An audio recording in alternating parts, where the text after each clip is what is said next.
So today, we're tuning into something I find really fascinating, the connection between musicians and their instruments. We'll explore how instruments might have, their own musical life inside them. An inherent quality. Right. And how they can shape the musician's identity. We'll also look at drummers specifically, orchestras. The collaborative aspect. Yeah, and even some pretty out there ideas linking music and maybe the fundamental nature of reality. So music, yeah, that's in there. Plus, technology's role, how that's changing everything, and why things like reaction, listening, and that sort of flow state are still so vital. Sounds like a lot to cover, but it's all connected. It really is. Okay, let's dive in. Great. So Barry's starting point is this idea that instruments aren't just tools. They're not blank slates. He suggests they have this inherent musicality, a unique character. Like you pick up a guitar, and even before you play a note, it feels a certain way. Exactly. Or a violin's potential for that singing quality. And Barry suggests these qualities sort of resonate back onto the player. Yeah, he talks about that, how picking up, say, a bass instead of a guitar can make him feel different, musically speaking. A shift in persona, almost? Like the instrument itself pulls you in a certain direction, but it's not just one way, is it? No, not at all. It's very much a two-way street. Barry uses the word reciprocity. Reciprocity, okay. Think about a piano, the physical thing, the keyboard, the hammers. It kind of dictates how you physically engage. Sure. And that interaction, in turn, shapes the sounds. Yeah, but also your musical thinking. He uses the word surrender, which I thought was interesting. It is key, I think. You can't really force an instrument to be something it's not. You have to understand it, work with it. And the different physical demands, like blowing into a flute versus fingerpicking a guitar. Right. They engage different parts of you, physically and mentally. That contributes to those shifts Barry describes. Okay, let's shift gears a bit. Drummers. Barry makes a strong case that they experience music differently. It's more than just keeping time, yeah. Oh, absolutely. Way more. What's really striking is the complexity they handle. Multiple things at once. Yeah. Often multiple rhythmic layers providing that foundation. And because of that, coordinating multiple limbs, their listening has to be incredibly sharp. They're not just listening to the melody. No, they need this deep awareness of how everything fits together, all the parts, to find their own space within that sound. Barry actually mentions he prefers drummers who can kind of merge with the music. Merge. Yeah, react instinctively rather than just rigidly playing a pattern they decided on beforehand. So it's like being super aware of the whole musical conversation. Exactly. And then weaving your part into it naturally. Barry really highlights the intense focus, the multitasking involved. It's constant. Laying down the groove, but also listening, responding. It's definitely a different cognitive space than, say, playing a solo piece. For sure. And that focus on listening and reacting, it becomes even more obvious when you think about an orchestra. Ah, right. Lots of people, lots of instruments. Yeah, you've got all these individual worlds, as Barry puts it. Each instrument, each player's history with it. The conductor gives the framework, obviously.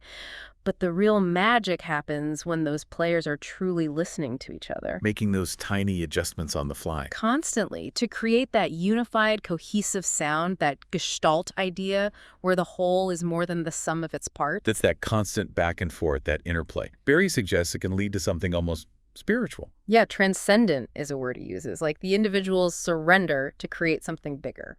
And this leads him to that really intriguing idea, quantum music.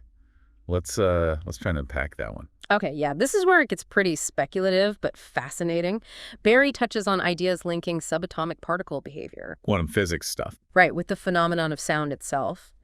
He proposes that maybe quantum music effects might be most noticeable in really complex forms. Like symphonies or polyphony. Exactly. Music with lots of independent lines interacting. He avoids just saying classical, though. Why is that, do you think? Maybe to keep it broader. But the idea is that the sheer complexity, this web of sonic relationships, might somehow mirror or even be influenced by what's happening at the quantum level. Wow.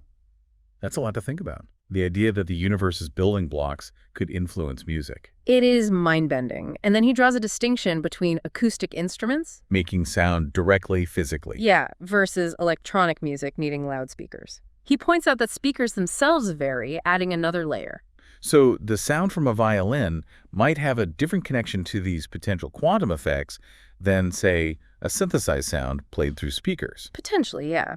It's a subtle point, but it sets up his next idea nicely, how the soundscape itself is changing, moving away from sounds being tied just to specific instruments. Right, the technological evolution. He traces it from early synths trying to mimic sounds Approximations, yeah. to sampling, which got incredibly accurate. Replication. And now, he argues, we're at a point where sampled orchestras can sound, well, pretty much indistinguishable from the real thing, at least to many listeners. And he suggests that, especially after the pandemic shifted things, this has real implications for musicians, particularly orchestral players. Because if the audience genuinely can't tell the difference, does the physical instrument matter in the same way? That's the provocative question Barry raises. He hints at this future where music might become just sound, detached from its traditional source. It feels a bit sad, maybe. Losing that physical connection we talked about, the surrender. There is that bittersweet element, for sure. Yeah. But think about the creative freedom. The flip side. Exactly. Barry gets excited about creating sounds and textures no single traditional instrument could make. Imagine, like, piano sounds played with bass guitar techniques or... Saxophone sounds twisted with guitar pedals. Right. Breaking free from the physical limits of the instrument itself. And this freedom extends to mixing and arranging, too, right? Absolutely. Barry points out how fixed instrument ranges can sometimes make mixes sound muddy. Yeah, like bass and guitar fighting for the same space. Exactly. But if you can separate the sound from the source, you get finer control over the harmonics, the overtones, the specific octaves. So you could have more complex counterpoint in those tricky frequency areas without it turning into mush. Potentially, yes. It opens up sonic possibilities. He even asks, if a keyboard part is written to sound like a violin, but it's technically unplayable on a violin. Does it matter if the listener can't tell? Right. Does it matter? It really pushes against our traditional ideas of instrumentation. Which brings us back to something really fundamental Barry emphasizes: reaction. Yes. Whether it's live or in the studio, he argues music making is, at its core, about reacting to what's already there, sonically. That's so crucial, that balance between playing your part and actively, attentively listening. It sounds simple, but it's hard. It takes real practice to avoid just playing in your own bubble, right? You have to constantly engage with the sounds around you, adjust, respond. Barry mentions the neuroscience, too. The brain doing incredible multitasking, listening and playing simultaneously. And he makes that great point about recordings aiming for the illusion of a live, spontaneous moment. Yeah, it's artifice, but it's designed to feel real, reactive. And that sense of presence, of reacting, that ties into his ideas about dimensionality and flow. Let's get into that. Okay. He uses dimensionality, drawing on some other thinkers, to describe that mental space musicians can get into, that flow state. The zone. Right. That calm, focused state where it feels less like you're playing the instrument and more like the instrument is playing through you. We've all seen that in live performances, haven't we? Especially jazz, maybe. Yeah, he mentions jazz specifically, that engine of tension and release, the expectations being built and resolved cyclically. Where the music just seems to take over. Exactly. The musicians become conduits. He brings up Bowie as someone who brought that improvisational feel into pop. And contrasts it with tribute bands who are maybe too focused on exact replication. Right, which can kill that spontaneous flow, that reaction. It's not just music either, is it? He compares it to visual artists. Yeah, stepping back, looking at the canvas, letting the work itself guide the next move. It's about responding to the medium. So how do you create an environment where that kind of reaction can happen easily? He uses the example of a singer's headphone mix. That's a really practical point. If the singer can hear themselves clearly, balanced with the band. It makes a huge difference. Yeah, it gives them the confidence to perform, to react authentically. It's about creating that comfortable sonic space. Our perception of sound is so key.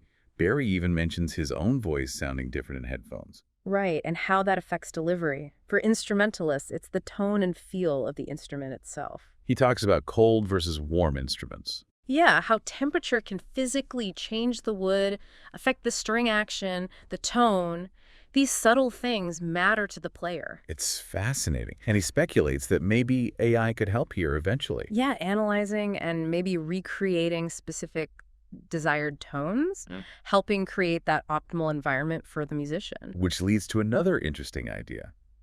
Deliberately diverting your attention to actually perform better. The fidget spinner analogy. Exactly. Something seemingly distracting that actually helps focus, by occupying the restless part of the mind. He suggests background music can sometimes do that too, like a kind of cognitive white noise.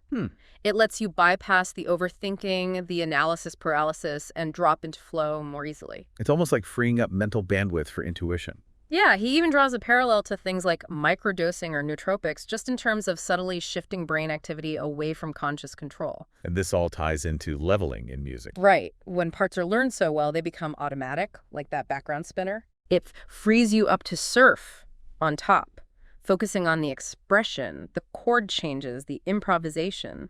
But he adds a dose of realism here.